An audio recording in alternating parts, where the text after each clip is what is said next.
Alright, everyone, welcome back. So, it's a new month, which means it's also time for our rookie check-in. So, the rookie race has seemed to have come down to not really the wire. It seems pretty obvious who's going to win it. It's a matter of, well, who's developing well and who is not developing well since our last check-in. So, this will count towards February 2024. I've actually had this checklist written on February 29th, I believe. So I wrote this on February 29th. I just haven't had time to get back to it until now. So this video will go up in place on Monday, March the 4th, because I will be at a Flyers game the entire day, so I will not be able to record or anything like that. So that's fun. But anyways, we're going to get straight into it here. Starting off with the number one guy for the 5th straight month, Connor Bedard. Bedard, 45 games played this check-in, 17 goals, 23 assists, 40 points. So nearly a point per game in his first NHL season. He's a player that's scoring at a good rate, picking up assists. He's playing very well for himself. I'm expecting that when I do one of these at the end of March, Bedard will for sure be at number one again. I would be shocked if he's not.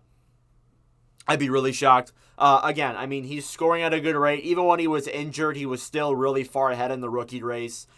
Even when you look at the guys below him, there's plenty of other rookies who have played a lot longer and more games than Bedard. But nope, Bedard's leading the way. So it just goes to show how generational of a player he is.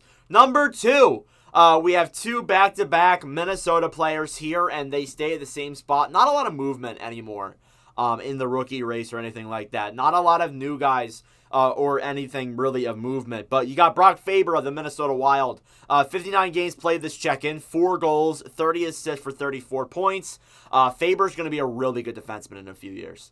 He already looks like a really solid one as a rookie, and I think that when he gets adjusted and when he gets experience, he's going to be a really good defenseman in the NHL for the Wild. Not like a Norris-winning defenseman, but definitely a really solid top 10 defender every single season. He looks really good this year.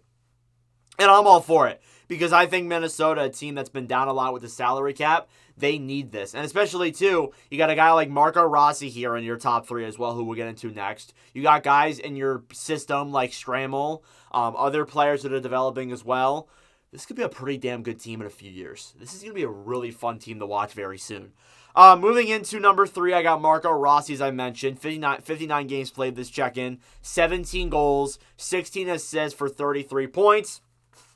Marco Rossi, he's been, as I said in many check-ins, he's been through a lot, but this year's been a really positive year for him, and hopefully that he'll build off of this into the next season. Now, all these top 3 goalies or top 3 players, the majority of these guys probably aren't going to be on playoff teams. I can only say confidently that maybe one of these rookies is going to be on a playoff team this year. Apart from that, not a lot of guys from the leading scorers could be on a playoff team this season, so we'll find out, but obviously Rossi's been really solid, and it goes to show that Minnesota is building a pretty solid future there. Number 4 is another guy that, again, I've said in videos before, he's a surprise. He's a major surprise. Columbus Blue Jackets forward Dmitry Voronkov. Looks like a very exciting forward for this Columbus team. Very unexpectedly, people didn't expect him to be the way he was this year.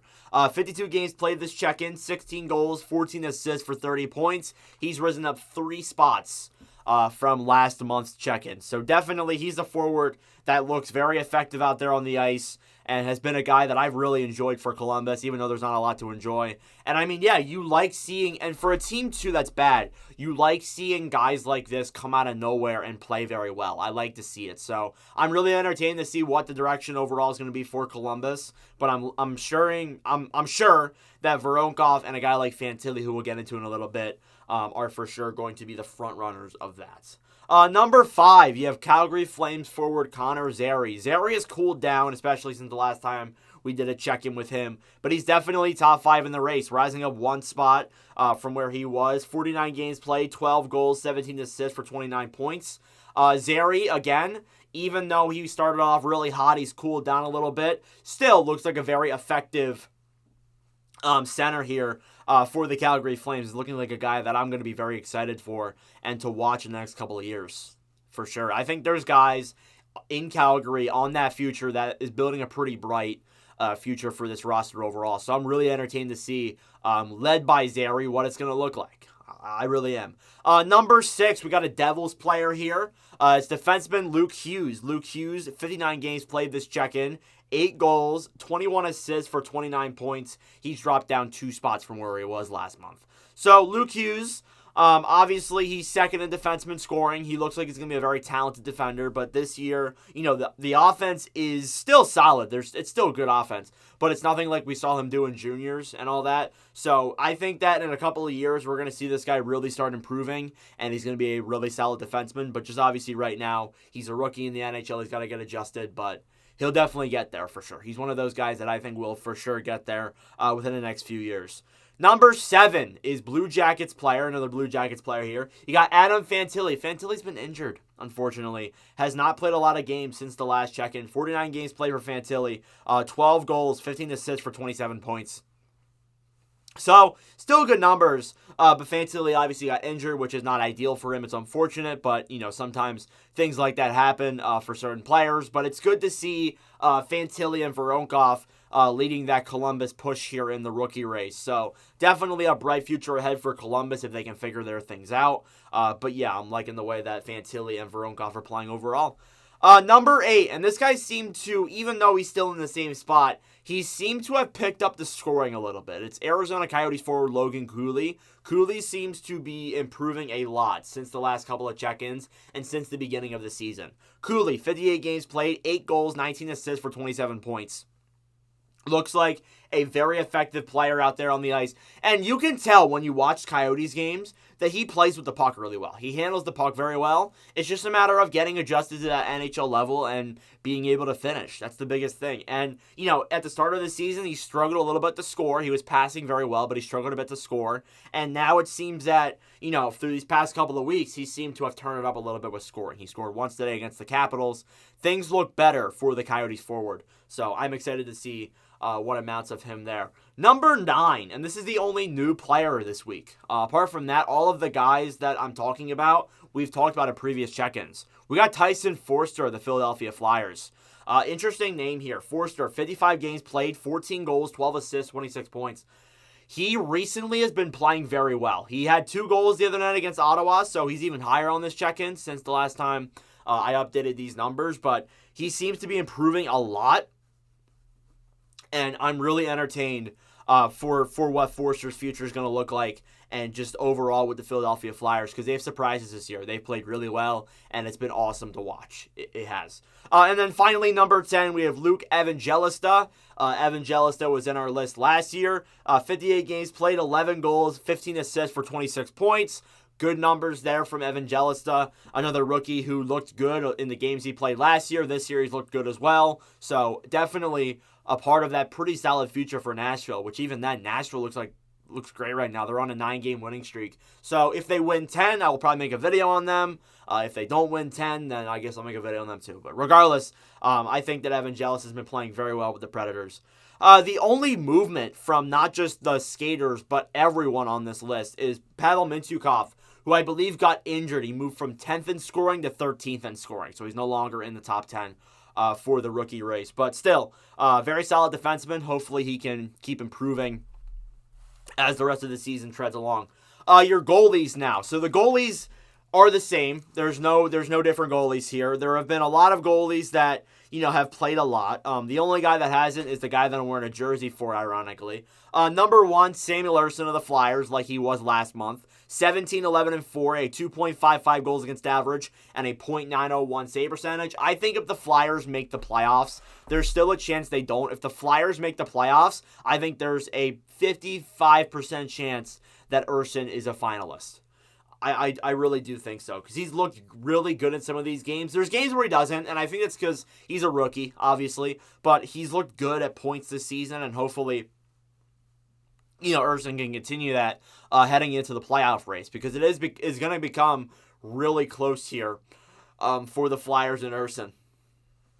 Number 2, Pyotr Kochetkov. Kochetkov also had a really solid month. 16, 10, and 3, a 2.35 goals against average, and a .911 save percentage. Again, another guy who looks really solid there for Carolina. I mean, he's probably going to be our starting goalie, realistically. He has playoff experience. He has regular season experience. He's probably going to be your goalie to go into the playoffs with. So we'll obviously find out there if that's the expectation. But, definitely Carolina is going to have to figure things out there with Pyotr Kochetkov. Number 3, Joel Hofer not the Philadelphia Flyers, the St. Louis Blues. 10-10 record overall, a 2.08 goals against average. A 2.88 goals against average and a .911 save percentage. To have a 2.88 and a .911 is actually really good numbers combined together. So yeah, Hofer, I mean, there was talks that he could even take Binnington's spot at the beginning of the season. People were making takes for that. I didn't necessarily hop on that wagon because I wasn't going to go with a rookie goaltender taking over an experienced guy like Binnington. But definitely, Hofer's looked like a promising goalie that in the future could be your starter. So definitely I'm looking forward to that. Number 4, Buffalo's Devin Levi. Levi obviously hasn't been, the expectations. He's kind of failed them. But regardless, he's 9-7-2, a 3.30 goals against average, and a .891 save percentage. So Levi, obviously, off of 7 games, he wasn't expected to be what he was thought of. But obviously, goalies take time to develop. They're a weird thing. They change from year to year. So definitely that was something that, I took into consideration when I was looking at him at the beginning of the season. And that's exactly what happened. He's been in the American Hockey League a little bit. I don't think he's in the NHL now, but he's definitely been in the AHL. So definitely something to think about there if you're Buffalo. But still, give him another year or two, and I think he'll be ready for the NHL for sure. And then finally, number 5, Joseph Woll. Woll has the same stats as December and January because he has not played. 8-5-1, 2.80 goals against average, and a .916 save percentage. He actually did play on March 2nd, I believe, or 1st. He did play, but it wasn't involved in this rookie check-in. So definitely, Woll looks like a solid goalie. Just the fact that he got hurt is what took him out of the goalie rookie race, if you can say that. But yeah, that is your rookie check-in. I know there have been some guys that I don't mention who have made some names for themselves, like Matt Rempe was making big headlines as a rookie this year for the Rangers. As of recent date, I'm trying to think of other guys that have looked good that aren't on this list. I mean, there's Nyes too, but the most recent one that I can think of that's been in the media is Rempe because of his fights. Some credit there goes out to him. And definitely, at the end of the season, I might look at, rookies from every team and just look at that. Because I definitely think that looking at the top 10 and just the top 5 is not enough to cover all the rookies that are in the NHL. Because there are some guys that have really solid potential. And Logan Stankoven, too. That was the other guy I was thinking of. Stankoven's come up into the NHL a few days ago, and those look really good. So, definitely some exciting rookies. My favorite thing to talk about. Pretty much anything on this channel. So regardless, let me know your thoughts in the comment section down below on these rookies. Thank you all for watching. If you enjoyed, make sure to like and subscribe down below. I really appreciate it. But anyways, thank you all for watching, and I'll see you guys in the next video. Adios.